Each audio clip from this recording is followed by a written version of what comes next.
एक कोशिश ऐसी भी, ये संस्था लखनऊ की है, जो कि कोरोना काल में जब एक दूसरे को लोग छूने से भी कतराते थे, उस समय पे 2,500 से ज़्यादा लोगों का अंतिम संस्कार इस संस्था ने किया है। हमारे साथ वर्षा वर्मा जी हैं, बात करेंगे उनसे। वर्षा जी, संवाद लाइव में आपका स्वागत है। Thank you so much. किस तरीके से इसकी शुरुआत हुई, अगर हम बात करें, क्योंकि आपने 5,000 से ज़्यादा अब तक के अंतिम संस्कार किए हैं लोगों के जी, इसकी शुरुआत कैसे हुई?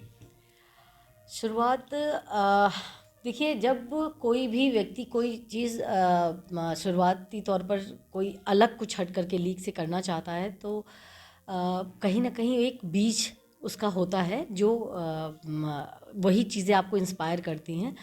मैं लावारिश लोगों पे वर्क करती थी जो सड़कों पे ऐसे अनजान लोग रहते हैं जिनका अपना कोई नहीं रहता है, या जो लोग जानकार होते हैं वो छोड़ करके चले जाते हैं, जो गैंगरिंग के शिकार हो जाते हैं या मानसिक रूप से विक्षिप्त हो जाते हैं, या कोई भी अलग अलग मिल की बीमारियां हो जाती हैं जिनका शेल्टर नहीं होता है। तो ऐसे लोगों पे मेरा जनरली रुझान रहता था। जब हम रास्ते में जा रहे होते थे, इन लोगों पे जब निगाह पड़ती थी तो बहुत तकलीफ़ होती थी कि इन उन लोगों की वो स्थिति देखी नहीं जाती थी। ऐसे लोगों को फिर सड़कों से उठा करके अस्पताल में हॉस्पिटलाइज़ कराना, उनको हॉस्पिटलाइज़ कराना ही सिर्फ अंतिम वो नहीं रहता था। उसके बाद मेन हमारा काम शुरू होता था। उनका जो डेली जो उनके दैनिक कार्य होते हैं, उनको उनका खाने पीने का इंतज़ाम कराना, उनके लिए कपड़े का, उनके लिए दवाइयों का, उनका रेगुलर ट्रीटमेंट कराना। तो ये सारी चीज़ें नियमित रूप से चलती थी हमारी। और उसी बीच में देखिए, दो ही चीज़ होती हैं, या तो वो पेशेंट ठीक हो जाता है या नहीं ठीक हो पाता है। ठीक हो गया तो वापस उनको एक टारगेट रहता था कि सड़कों पर वापस उनको भटकने के लिए ना छोड़ा जाए, उनको किसी न किसी शेल्टर होम में शिफ्ट कर दिया जाए। मान लीजिए किसी वजह से कुछ पेशेंट ठीक नहीं हो पाते थे। आप सोचिए कि जब आप किसी भी व्यक्ति के लिए कुछ दिल से कुछ करते हैं, जब आप उनकी सेवा कर लेते हैं तो आपका एक दिली जुड़ाव हो जाता है, एक अजीब सा रिश्ता बनता है उनके साथ में। जब उनकी डेथ हो जाती थी और अंतिम संस्कार का मौका अपने हाथ में नहीं मिलता था तो एक मलाल रह जाता था अंत समय में। उस मलाल पे मुझे काम करना था, वो मलाल हमें अपना मिटाना था। और मुझे ये लगता था कि जिनकी इतने दिनों तक सेवा की है, तो जब जो जो ये उनका लंबा समय चला आ रहा था, लावारिश से फिर वो वारिश हुए थे, और वापस उनको लावारिश शव ना कहा जाए, ये एक बहुत बड़ा बोझा होता है। वापस उनको कोई लावारिश शव ना कहे, और हमारे कंधे कम से कम उनके साथ रहें, और उनको मैं अपने हाथों से उनका अंतिम संस्कार कर सकूं। और ये इसी चीज़ पे फिर धीरे धीरे काम होता गया। तो जो लावारिश लोगों पे काम चल रहा था वो धीरे धीरे लावारिश शवों पर भी बढ़ता गया। तो अब बहुत सारी बॉडीज़ ऐसी होती हैं जिनका सेवा का मौका तो नहीं मिलता है, लेकिन हाँ, मेरे कंधे उनके साथ ज़रूर रहते हैं ताकि अंत समय उनका ये बोझ मैं हल्का कर पाऊँ कि वो लावारिश कह के ना मरे। देश में एक प्रथा है कि महिलाओं को अंतिम संस्कार क्रिया में नहीं शामिल होना चाहिए, खासकर शमशान घाट, कब्रिस्तान पे नहीं जाना चाहिए। इसमें आपको कैसा, आपके परिवार में इसको लेकर क्या कभी कोई चर्चा हुई, कोई विरोध हुआ? इसका सामना कैसे किया आपने? देखिए, ये जो प्रथाएं आ रही, पहले सर्वप्रथम तो मैं आपसे ये कहना चाहती हूँ कि कोई भी प्रथा अगर बहुत लंबे समय से चली आ रही है, समय बदल रहा है, देश दुनिया बदल रही है, हम बदल रहे हैं, आप बदल रहे हैं, तो डेफिनेटली अगर कोई रीति, कोई प्रथा ऐसी चलती चली आ रही है जिसमें एक छोटे से बदलाव की ज़रूरत हो। मैं नहीं कहती कि इसमें ये पूरी तरह से गलत कोई भी प्रथा होती है, सबका अपना रीज़न होता है, लेकिन अगर बदलाव की ज़रूरत है तो डेफिनेटली पहल करनी चाहिए। एक छोटी सी पहल करने की कोशिश मैंने भी की, और इसके अपने साइंटिफिक कुछ रीजंस रहते हैं, कुछ सामाजिक कुछ अपना रहता होगा, जो भी कि महिलाएं चूंकि मानी जाती हैं कि कमज़ोर दिल की होती हैं, शायद इसलिए मुझे लगता है कि उनको मना करते होंगे कि आप क्रिमेशन ग्राउंड तक ना जाएं। ये सारा घर तक ही सारी चीज़ें सीमित रहती हैं, क्योंकि जो प्रोसेस होता है आगे का वो थोड़ा सा डरावना प्रोसेस होता है। वो सर पे जो हिंदू रीति के हिसाब से जो चीज़ें होती हैं, सर पे आधी बॉडी क्रिमेट होने के बाद में सर पे वो मारा जाता है ताकि मोह दूर हो, और बहुत सारी चीज़ें होती हैं आखिर में राख। तो महिलाएं, मुझे लगता है ये चीज़ें इतना देख करके इतना सह पाना उनके लिए थोड़ा सा मुश्किल होता होगा। या अगर आप कब्रिस्तान की बात करें तो एक अपने प्रिय को किसी जगह गड्ढा करके उनको गाड़ना, ये भी आप ये मुझे लगता है कि एक लंबे समय तक एक छवि नहीं जाएगी, तो एक डरावनी चीज़ें हैं ये, इसलिए शायद महिलाओं को मना किया जाता होगा। समय बदल रहा है, मजबूती आ रही है, महिलाओं में भी बहुत मजबूती चूँकि आई है, तो मुझे ये थोड़ी सी लगी कि चलिए एक ऐसी रीति को बदलाव लाया जाए उस रीति के तहत।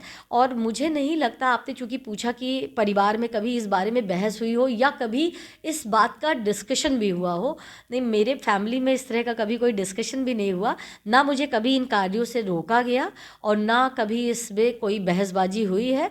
हमारे इस कार्य को बहुत प्यार से लोगों ने, हमारी फैमिली ने एक्सेप्ट किया है। और मुझे लगता है कि जब आप देखते हैं कि आपके परिवार में एक बहुत जुनून के साथ अगर कोई व्यक्ति काम करना चाह रहा हो और अगर उसको पूरा विश्वास है कि वो सही राह पे है, और वहाँ के जो बड़े बुजुर्ग हैं अगर उन्हें विश्वास है कि सही राह पे हैं, गलत नहीं कर रहे हैं, तो मुझे लगता है जस्ट गो फॉर इट, आप बिंदास फिर कर लेते हैं चीज़ें। कोविड की अगर बात करें तो जिसका नाम सुनकर भी लोग डर जाते हैं, खासकर दूसरी वेव जब आई उस समय पे लोग अपने आपस के परिवार में माता पिता को भी छूने से हिचकते थे। उस समय पर हम लोगों ने देखा कि पूरा किट पहन के लोगों का अंतिम संस्कार किया। कैसा एक्सपीरियंस रहा आपका उस वक्त का? कुछ घटनाएं आपके जीवन में ऐसी होती हैं जो आपको एक बड़ा कुछ करने के लिए ना प्रेरणा देती हैं। कुछ ऐसे ही अब चूंकि लावारिस शवों पे तो मेरा लगभग 6 साढ़े 6 वर्षों से काम चल ही रहा था, तो वो बहुत ज़्यादा भय वाली बात तो नहीं थी हमारे साथ कि मुझे शवों से डर लगे या क्रिमेशन के लिए। लेकिन हाँ, चूंकि कोरोना ने अपना जो एक भयावह रूप जो फैला रखा था, मुझे लगता है शारीरिक रूप से ज़्यादा उसने मेंटली लोगों पे जो अटैक कर रखा था, उसकी वजह से लोग बहुत ज़्यादा डरे हुए थे। और लेकिन कुछ वही मैंने जैसा बताया आपने, मैं निरंतर, चूँकि हॉस्पिटल्स हम जा ही रहे थे, जो कुछ कुछ चीज़ें मैंने ऐसी देख रखी थी कि अस्पताल के बड़े बड़े हॉल में सारे बेड लगे हुए हैं और ट्रीटमेंट चल रहा है, लोग परेशान हैं, अफरा तफरी मची हुई है, चीज़ों की कमी है। और उसी बीच में एक टकटकी निगाह लगा करके, एक दरवाजे से एक टकटकी निगाह लगा करके एक बिस्तर पे वो कंसंट्रेट कर रहे हैं। आप इसको थोड़ा सा सोच के देखिएगा जो मैं आपको बता रही हूँ कि इतनी पीड़ा में एक टकटकी निगाह आपके उस बिस्तर पे लगातार देखे जा रही है, और वो इस सोच में है कि अब वो नहीं ठीक हो पा रहे इतने दिन से, तो बेड तो उन्होंने छेक के रखा है, तो अगर उनकी डेथ हो जाए तो वो हमारा जो पेशेंट है उसको वो बेड मिल जाए। तो जहाँ पे नाउमीदी का आलम था, वहाँ पे एक उम्मीद की किरण भी थी। तो मैंने वो जब सारी चीज़ें देखी, एक मिक्स फीलिंग वाली हमारे साथ बात थी। और कुछ ही चीज़ें हो सकती थी कि मैं वो सारी चीज़ें देखती, रोते, घर आकर के टूट जाते और घर आकर के खाना खाते और हम अपनी फैमिली के साथ इन्वॉल्व हो जाते और चीज़ें जैसे लोग नहीं निकल रहे थे नहीं निकलते और घर में हम भी पैक हो जाते। लेकिन वो उल्टा इफ़ेक्ट दिया मुझ पे। अब उल्टा, वही चीज़ उल्टा था या सीधा था, आई डोंट नो, लेकिन मुझ पे यही चीज़ें अलग तरीके से इफ़ेक्ट की जब मैंने वो देखा।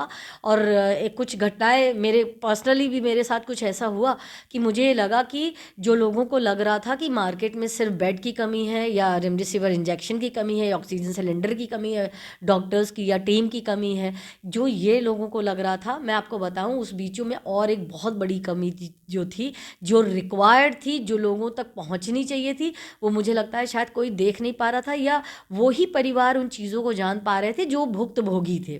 वो एक ये थी कि जो शव वाहन थे, शव वाहन और एम्बुलेंस सर्विसेज ने अपने बड़े बड़े मुंह खोल रखे थे, जो बड़ा बड़ा मोटा चार्ज कर रहे थे।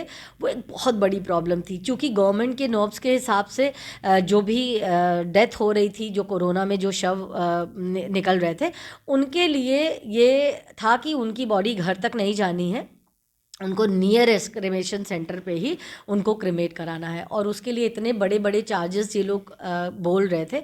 उसकी वजह से मैंने अपनी आंखों के सामने बहुत लोगों को परेशान होते देखा। वो चीज़ मुझे बहुत हिट कर गई थी। फिर मैंने नेक्स्ट डे ही, जब ये मैंने देखी हैं सारी चीज़ें, अपने साथ भी ये चीज़ भी थी, तो नेक्स्ट डे से मैंने तय कर लिया था कि चाहे मुझे कुछ भी हो जाए, मुझे नेक्स्ट डे से कुछ ऐसी सर्विसेज दे देनी है ताकि मैं इस तबके को पर्टिकुलर, भाई बाकी चीज़ों पर तो निगाह में थी, तो बाकी कई हैंड भी थे, गवर्नमेंट भी बहुत अच्छा काम कर ही रही थी और शमशान घाट पे भी बहुत सारा फैसिलिटीज़ दे दिए थे, लेकिन ये पोर्शन मिसिंग था। ये जो मिसिंग था उस पोर्शन पे मुझे लगा काम करना चाहिए, तो मैंने ये शव वाहन का स्टार्ट किया। और अगर मैं सिर्फ शव वाहन लगाती तो भी काम नहीं चलता, क्योंकि तीमारदारों की उस समय कमी थी। बहुत सारे लोग शवों को छोड़ के चले जा रहे थे, बहुत सारे लोग नहीं भी जा रहे थे, लेकिन उनके पास हिम्मत नहीं थी। तो मुझे न सिर्फ शव वाहन लगाने थे, न सिर्फ एम्बुलेंस लगानी थी, मुझे उन शवों पे भी काम करना था। तो ऑब्वियस है कि फिर पीपीई किट पहन करके मैं फील्ड में उतरी हूँ, तब जा करके हमारे भी ड्राइवर या अन्य जो हमारे अटेंडेंट थे उनको भी वो हिम्मत आई कि जब मैडम कर सकती है तो मैं भी कर सकता हूँ। तो ये एक हिम्मत की बात होती है, जब आपके आपके ऊपर, आपके परिवार पे, समाज पे, शहर पे और देश पे विपदा आती है ना, तब आप बैठ नहीं पाते। एटलीस्ट मैं नहीं बैठ सकती थी। वही एक सही समय था कि जब किसी के लिए, अब जब सबको मरना ही था, मुझे लग रहा था कि जब अब मरना ही है तो क्यों ना कुछ ऐसा करके मरे जो कम से कम आप मरने के बाद आपको मलाल नहीं हो। तो इन वजहों से वो सेवाएं दी गई थी। और उसी बीच में फिर हज़ारों, मुझे लगता है कि हज़ारों बॉडीज़ का क्रिमेशन हुआ। और second day, third day BBC ने चूँकि कवर किया मुझे, और कवर करने के बाद मेरा नंबर वायरल किया, तो उससे ये बेनिफिट हुआ था कि जो इंटरनेशनल बॉडीज़ थी, इंटरनेशनल बॉडीज़ मतलब कि बॉडी तो ऑब्वियस है कि इंडिया में ही थी, लेकिन जिनके बच्चे बाहर कहीं पे सेटल डाउन थे, उन्होंने भी मुझे फिर डायरेक्ट अप्रोच किया। और सैकड़ों बॉडियाँ मुझे लगता है कि इंटरनेशनल लेवल के जो केसेस थे वो भी मैं हैंडल कर पाई। आपने कहा कि उस समय पे बहुत लोग अपने शव को, लोगों को छोड़ के चले जा रहे हैं। कई बार क्या होता है कि जब आप शव का अंतिम संस्कार करते हैं तो रीति रिवाज होते हैं।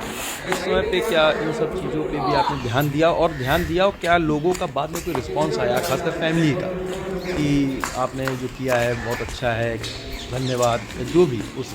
अच्छा, उन परिवारों का डेफिनेटली मैं आपको बताऊं, अगर हम लोगों को पता चल जाता था कि जैसे आप यहाँ पे धर्म और जाति की बात कर रहे होंगे, डेफिनेटली यहाँ पे इन चीज़ों का हम लोगों ने ख़ास ख्याल रखा था कि अगर हमें पता चल जाता था कि बॉडी अगर मुस्लिम है या क्रिश्चियन है तो उनके अपने क्रिमेशन ग्राउंड डिफरेंट होते हैं। हम लोगों ने बाकायदा उनकी रीति रिवाज के हिसाब से ये ध्यान रखा था, ताकि जो अंत समय जो एक डिग्निटी मेंटेन रहती है और जो उनके धर्म के अकॉर्डिंग चीज़ें होती हैं, मैं उनमें कहीं छेड़छाड़ ना कर पाऊँ, और उसके अकॉर्डिंगली चीज़ें हुई। लेकिन ज़्यादातर चूँकि यहाँ पे आप लखनऊ बेस्ड हैं तो ज़्यादा मुझे हिंदू बॉडीज़ ही मिली, लेकिन हाँ, मुझे क्रिश्चियन बॉडीज़ भी मिली, मुझे मुस्लिम बॉडीज़ भी मिली। तो मैंने उनके क्रिमेशन ग्राउंड के, इनके क्रिमेशन के चीज़ें जो होती हैं उनके अकॉर्डिंगली, वो सारी चीज़ें ध्यान में रहते हुए हम लोगों ने कराया। जो बच्चों की बॉडी मिलती थी, चाहे वो हिंदुओं में, वो भी जलाई नहीं जाती है, उनको भी ग्राउंड में दफनाया जाता है। तो इन सारी चीज़ों का हम लोगों ने खास कर ध्यान रखा था, ताकि किसी की फीलिंग्स, किसी के इमोशंस हर्ट ना करें, सिर्फ इसलिए क्योंकि अगर कोई सामने वाला विश्वास के साथ मुझे अंतिम संस्कार, जो एक परिवार के बच्चों की जो सबसे इम्पॉर्टेंट क्रिया होती है, अगर वो मुझे कोई सौंप रहा है, तो मुझे लगता है मेरी जिम्मेदारी 100 गुना बढ़ जाती है। तो कोविड में आप जब फील्ड पे रहीं, तो जहाँ आप रहती हैं वहाँ पे लोगों का किसी तरीके का रिएक्शन रहा? क्योंकि जब जहाँ पे लोग कई फीट की दूरी बना के रह रहे थे, वहाँ आप लगातार कोविड पेशेंट और कोविड के जो, जिनकी शव को लेकर आप ले जा रही हैं, किस तरीके का माहौल रहा उस समय? एक छोटी सी घटना बताते हैं आपके इस प्रश्न से। एक दिन हम लोग, मैं सा परिवार अपना डिनर पे, हम लोग जैसे रात में नॉर्मली होता है, हमारी बेटियां थी, हम लोग डाइनिंग टेबल पे बैठे हुए थे, हस्बैंड के साथ डिनर कर रहे थे।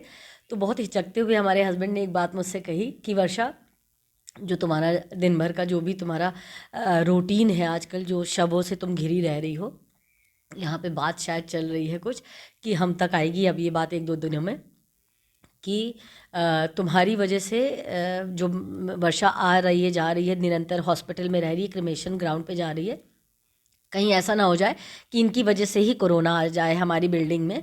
तो शायद तुम्हारा बाइकआउट करने का या कुछ इस तरह से हो रहा है कि इनको यहाँ पे या तो ये काम रुक जाए या ये यहाँ से हट जाए, इस तरह से कोई बात आने वाली है। तो अब मैं समझ नहीं पा रहा हूँ कि मुझे करना क्या है। मैंने बहुत शांति से उस बात को सुना, और मैंने बहुत एक सिंपल बात कही थी कि बाइकआउट होगा तो देख लिया जाएगा, और अब कोई झगड़ने तो जाएगा नहीं इन चीज़ों के लिए। और भाई, हर व्यक्ति को अपनी सेफ्टी प्यारी होती है, तो हम क्या करेंगे मैं काम तो नहीं रोक पाऊँगी। और मैं तो आप और बिटिया यहीं रह लेना यहीं पे फ्लैट पे रह लेना, क्योंकि मैं अपार्टमेंट में रहती हूँ तो वहाँ पे सब चीज़ें ज़्यादा होती हैं। अगर आप इंडिविजुअल हाउस में रह रहे होते तो शायद कोई प्रॉब्लम नहीं आती। तो मैंने कहा था कि ठीक है, हम रैन बसेरा में शिफ्ट हो जाएंगे, क्योंकि रैन बसेरा में हमारा लंबे समय तक भंडारा चल रहा था। 500 लोग सवेरे खाना खाते थे और 500 लोग शाम को खाना खाते थे। तो मैंने कहा हम काम भी हमारा उधरी का है तो हम वो शिफ्ट हो जाएंगे, और जितने दिन तक ये सारी चीज़ें चलती हैं तो आप ज़्यादा इन चीज़ों पे दिमाग में ज़ोर मत डालना, और हम आराम से शिफ्ट हो जाएंगे। और एक चीज़ पेनफुल ये हुई थी कि हमारे, चूँकि कई, मैंने बताया कि भंडारा जा रहा था तो उसका राशन आता था कई परिवारों में हमारा कच्चा राशन जाता था, बहुत सारी चीज़ों का डिस्ट्रीब्यूशन चलता था। राधा मुन्नी अम्मा है, ऐसे कई परिवार थे जिनके लिए टिफ़िन सर्विसेज जाती थी। मेरा वो सारा चीज़ें अपार्टमेंट में आनी बंद हो गई थी, तो मेरे लिए वो पेनफुल भी था और फाइनेंशियली मेरा लॉस भी बहुत हुआ, क्योंकि जब वो सारी चीज़ें बैन हो गई हमारे अपार्टमेंट में आया तो मुझे एक अलग कमरा लेना पड़ा, और वो सारी चीज़ें फिर हमें रेंट पे करना पड़ा, और उनको वो सारा सामान वहाँ रखवाना पड़ा, और मेरी दौड़ भाग भी बढ़ गई। तो ये सारी चीज़ें हैं, ठीक है, और उसको भी बहुत पॉजिटिव वे में मैंने हैंडल किया, तो चीज़ें सारी हो गई, और टचवुड मेरी वजह से अपार्टमेंट में कोरोना नहीं आया था। एक कोशिश ऐसी भी, और क्या कोशिशें कर रही है समाज को आगे ले जाने के लिए और उनकी मदद करने के लिए? एक कोशिश ऐसी भी, जैसे कि नाम से ही है कि एक छोटी छोटी कोशिश से मुझे लगता है कि हर व्यक्ति अगर एक छोटी सी कोशिश करेगा तो किसी एक की या दो की भी मदद कर पा रहा है अपनी एक छोटी कोशिश की वजह से, तो समाज की जो तस्वीर है वो बदलेगी। इसी सोच को आगे बढ़ाते हुए हमारी संस्था की जो टैगलाइन है वो ये है कि किसी भी वास्तविक सेवा के लिए आप संपर्क करें। अच्छा, वास्तविक सेवा में तो फिर आपका एजुकेशन भी आ जाएगा, मेडिकल लाइन भी आ जाएगी। अब उसमें और भी बहुत सारी चीज़ें जो मैं वन बाय वन छोटे कम शब्दों में मैं आपको बताती हूँ। ऑल ओवर यूपी जो सबसे मेन जो हमारी सेवाएं हैं, क्रिमेशन जो अंतिम संस्कार कराते हैं, उनके अलावा जो हमारी मेन सर्विसेज हैं वो ये हैं कि पूरे उत्तर प्रदेश में हमारी एम्बुलेंस सर्विसेज हैं और शव वाहन है जो फ्री ऑफ कॉस्ट है पूरी तरह से, एक ऐसे तबके के लिए जिनके पास इलाज में सारा सब खत्म हो गया, उनके पास घर वापस जाने के लिए जो पैसे नहीं बचे हैं, तो ऐसे तबके के लिए हम कोशिश करते हैं कि उनको हम free of cost ambulance services दे पाएँ और शव वाहन दे पाएँ। तो ये एक हमारी मेन पूरे उत्तर प्रदेश में फ्री ऑफ कॉस्ट सर्विसेज जाती हैं।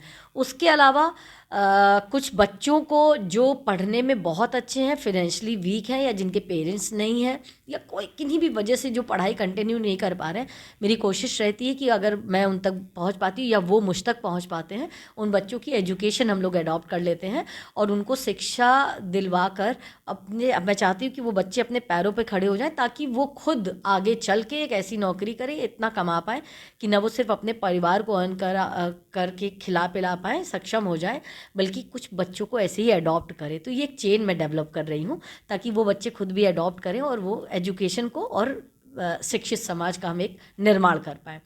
हमारा इसी तर्ज पे बहुत सारे परिवार ऐसे हैं, खासकर ये सेकेंड वेव के बाद ज़्यादा हुआ कि बहुत सारे परिवारों की नौकरी छूट गई। जो अर्निंग मेंबर थे, जो ब्रेड बटर ओनर थे, वो उनकी डेथ हो गई, तो परिवार का सिस्टम बिगड़ा है।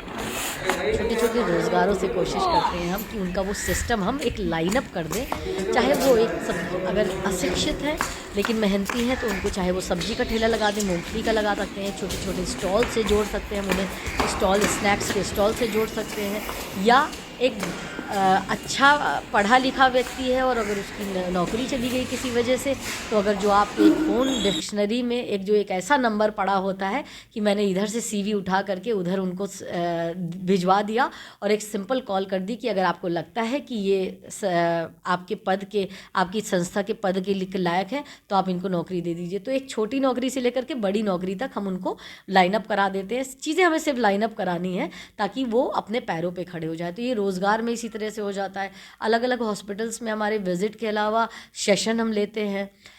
मैं चूँकि राष्ट्रीय स्तर की जूडो की खिलाड़ी रही हूँ तो वो हुनर मैंने अपने तक नहीं रखा है। पूरे उत्तर प्रदेश में अगर कोई भी स्कूल कॉलेजेस लड़कियों का मुझे अप्रोच करता है तो मैं वहाँ तक जाती हूँ और उनको आत्म सुरक्षा के गुण सिखाती हूँ, ताकि ना सिर्फ बच्चियाँ पढ़ें बल्कि आत्मनिर्भर बने और अपनी सुरक्षा स्वयं कर पाएँ। इस लक्ष्य के साथ उन बच्चियों को यहाँ से जोड़ देते हैं। ऐसे ही वृद्धाश्रम में हमारे नंबर वायरल हैं। वृद्धाश्रम से डायरेक्टली मेरे पास खुद ही कॉल आती है। अगर उनका वहाँ पे कोई डेथ हो जाती है तो वहाँ पे फ्री ऑफ कॉस्ट हम अपनी एम्बुलेंस सर्विसेज देते हैं। किसी को ऑपरेशन कराना है, किसी के लिए छोटी सी कोई मेडिसिन प्रोवाइड करानी है, किसी को कुछ कपड़े प्रोवाइड कराने, किसी के पास जूते नहीं, मोजे नहीं, A to Z, किसी का ऐनक टूट गया है, तो अगर किसी तरह की कोई रिक्वायरमेंट आती है तो मेरी कोशिश रहती है वृद्धाश्रम में डायरेक्टली ये सेवाएं मैं पहुंचा पाऊँ। इसी तरह से चूँकि मैंने आपको बताया कि वास्तविक सेवा के लिए संपर्क करें तो ओवरऑल सब तरह की सेवाएं आती रहती हैं। बहुत सारे ऐसे लखनऊ में परिवार हैं जिनके जिनके बच्चे बाहर रह रहे हैं या नहीं हैं, किसी वजह से नहीं रहे हैं, या अब वो सक्षम नहीं रहे हैं, शरीर उनका साथ नहीं दे रहा है। बहुत सारे परिवारों को उनका हर महीने राशन जाता है उनके अकॉर्डिंगली, जो वो बेसिक रिक्वायरमेंट उनकी जो होती है। मैं लग्जरी तो नहीं प्रोवाइड करा पाती हूँ, लेकिन कोशिश रहती है कि मैं उनको उतना राशन, ताकि वो भूख से कोई भी व्यक्ति तड़प के नहीं मरे, तो उन तक वो हम राशन पहुंचाने की हमारी निरंतर कोशिश रहती है। तो इस तरह से ब्लड डोनेशन पे हमारा काम रहता है। साल भर में मेरी कोशिश रहती है कि अलग अलग हॉस्पिटल से कोलैबोरेट करके 2 से 250 यूनिट ब्लड, इसमें हमें 5 से 6 ब्लड डोनेशन कैंप ऑर्गेनाइज कराने पड़ते हैं, और उसके तहत हम कोशिश रहती है कि उतना यूनिट ब्लड हम हॉस्पिटल्स को प्रोवाइड करा सकें, ताकि जो पेशेंट बाहर से आ रहे हैं एटलीस्ट उनको ब्लड के लिए परेशानी ना हो, उनको परेशान ना होना पड़े। तो ऐसी सर्विसेज है। ओवरऑल जो भी आता है मुझे जेन्युइन लगता है, तो मेरी कोशिश रहती है कि चीज़ें हो जाएं। कोई एक ऐसा वाकया जो आपके दिल को छुआ हो, जो आप संवाद लाइव के जरिए शेयर करना चाहें? बहुत सारे वाक्य हैं। एक वाक्य मैं आपके साथ शेयर भी करती हूँ, और एक मैसेज भी इनफैक्ट आपके चैनल के थ्रू देना चाहूँगी कि आप जीवन में बहुत पैसा कमा सकते हैं, बहुत सारी चीज़ें, आप बहुत लग्जरी लाइफ में जी सकते हैं, सब कुछ है, लेकिन एक अपना जीवन का हिस्सा और एक अपनी कमाई का हिस्सा समाज सेवा में ज़रूर लगाइएगा। सिर्फ फाइनेंशियली अगर आप सपोर्ट कर रहे हैं तो वो भी मुझे लगता है उतना फ्रूटफुल नहीं है, लेकिन आप फिज़िकली ज़रूर समाज सेवा से जुड़िए। एक तो वो सारी चीज़ अगर आप समाज सेवा से जुड़े रहते हैं तो वो पॉजिटिविटी आपको देता है निरंतर, आपको जीवन जीने की जीना सिखाता है। वो बहुत सारी चीज़ें हैं। मैं आप एक छोटे से वाक्य के साथ, चूँकि मैं आपके साथ, मेरे पास हज़ारों वाक्य हैं ऐसे शेयर करने के लिए, लेकिन मैं पर्टिकुलर इसी वाक्य को आपके साथ इसलिए शेयर कर रही हूँ क्योंकि जो आजकल पीढ़ी दर पीढ़ी जो अलगाव सा हो रहा है परिवारों में, एकांकीपन आ रहा है, लोग डिप्रेशन में जा रहे हैं, उससे बचाव होगा, मैं इसलिए शेयर करती हूँ। कुछ समय पहले की बात है, अभी एक बुजुर्ग थे जो रेगुलर चेकअप के लिए प्राइवेट हॉस्पिटल में जाते थे। जब वो जाते थे तो भाई चेकअप होता था, वेल नोन फैमिली थी और संपन्न थे, उनके बच्चे बाहर की कंट्री में मैं किसी कंट्री का भी नाम नहीं ले रहे हम, ना उस परिवार को डिस्क्लोज करेंगे। मैं एक सिंपल से एक किस्सा बता रही हूँ आपको, एक जेन्युइनली जैसे चीज़ें हुई हैं वो बता रहे हैं हम आपको। तो वो बाहर सेटल डाउन थे, यहाँ पे ये चेकअप के लिए जाते थे, रेगुलर जाया करते थे। एक दिन डॉक्टर ने कहा कि कुछ ठीक ठाक नहीं लग रहा है, बाबूजी आप एडमिट हो जाइए, हॉस्पिटलाइज हो जाइए। तो वो हॉस्पिटलाइज हो जाते हैं, लेकिन धीरे धीरे फिर कंडीशन उनकी बद से बदतर होती गई और वो वापस जा ही नहीं पाए। धीरे धीरे सिचुएशन यहाँ तक आ गई कि वो वेंटिलेटर पे आ गए। अच्छा, वेंटिलेटर पे आने के बाद में कम्युनिकेशन जो उनका बाहर बच्चा था उससे तो कट गया, लेकिन डॉक्टर लगातार टच में थे। तो डॉक्टर ने एक दिन फ़ोन करके कहा उनके बेटे से कि आप जो है यहाँ पे अब आ जाइए, क्योंकि अब तो वेंटिलेटर पे पिताजी आ गए हैं। तो उन्होंने कहा हाँ ठीक है। अच्छा, 3-4 दिन वो वेंटिलेटर पे रहे। फिर एक दिन बेटे का खुद कॉल आया। अभी तक तो चूँकि 15-20 दिन वो हॉस्पिटलाइज रहे थे, लेकिन उनका बेटा आया नहीं था। फिर एक दिन बेटे की कॉल आती है कि ऐसा है डॉक्टर साहब, अब मुझसे ना अपने पिताजी का दुख देखा नहीं जा रहा है। तो डॉक्टर को थोड़ी सी होप आई कि शायद लग रहा है अब ये आने वाले हैं या क्या है। उन्होंने कहा कि पिताजी का आप दुख देखने जाए, अब आप ऐसा कीजिए कि वेंटिलेटर से उनको हटा दीजिए। सोचिए, बाहर बैठा हुआ बेटा उनका ये कह रहा था कि अब आप उनको वेंटिलेटर से हटा दीजिए, और वेंटिलेटर से हटाने का मतलब आप समझते हैं। तो उन्होंने कहा कि फिर बताया उसने कि मैं सिर्फ 3 दिन के लिए आ रहा हूँ इंडिया, मेरी फ़्लाइट्स की टिकट्स हो गई हैं, मैं एक दिन आऊँगा, मुझे जो पेपर वर्क निपटाना है मैं उसके लिए आऊँगा। एक दिन में वो जो क्रेमेशन का सिस्टम होगा मैं वो करूँगा, और 3rd डे की हमारी सारा बाइंड अप करके मुझे वापस जाना है। तो ये 3 दिन का मेरे पास टाइम है। आप वेंटिलेटर से मतलब हटाएंगे तो जो भी उनको अब जो भी टाइम उनकी डेथ में लगेगा वो हो जाएगा।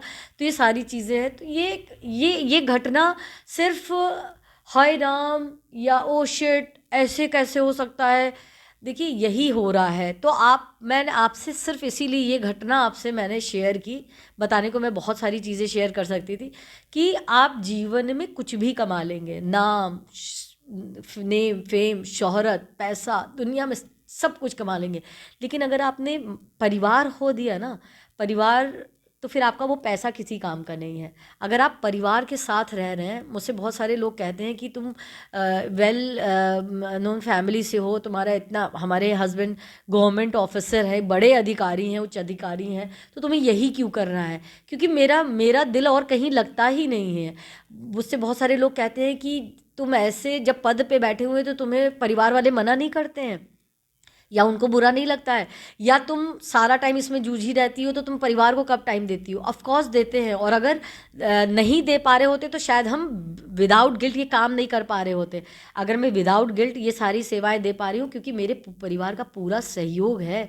अगर ये सहयोग नहीं होता, ये प्यार नहीं दे रहा होता, मेरा फैमिली मुझे नहीं देती, तो शायद मैं ये काम, अगर हम कर भी रहे होते लड़ झगड़ के, तो गिल्ट के साथ कर रहे होते। तो कुछ भी आप लाइफ में कीजिए, अगर आपको लगता है कि आप जेन्युइनली सही ट्रैक पे हैं और आप सही काम कर रहे हैं, तो फिर आप दुनियादारी भूल जाइए। बस परिवार का अगर आपका साथ है और परिवार का प्यार साथ में है तो ठीक है। वो आपका एक समय में, आपने देखा होगा, सेकेंड वेव का ही एग्जाम्पल ले लीजिए, लोगों के घरों में ऑक्सीजन सिलेंडर पड़े रह गए, नोटों की गड्डियाँ पड़ी रह गई, लेकिन परिवार ही काम आया आपके। तो परिवार का साथ सबसे इम्पॉर्टेंट है। फैमिली का सपोर्ट लेकर के आप जीवन में, अगर आपको लगता है कि कुछ जेन्युइनली कर रहे हैं, अच्छा कर रहे हैं, समाज को कुछ दे रहे हैं, तो जस्ट गो फॉर इट। आप बिल्कुल बिंदास करिए। परिवार का साथ बहुत इम्पॉर्टेंट है। बहुत बहुत शुक्रिया संवाद लाइव से बात करने के लिए।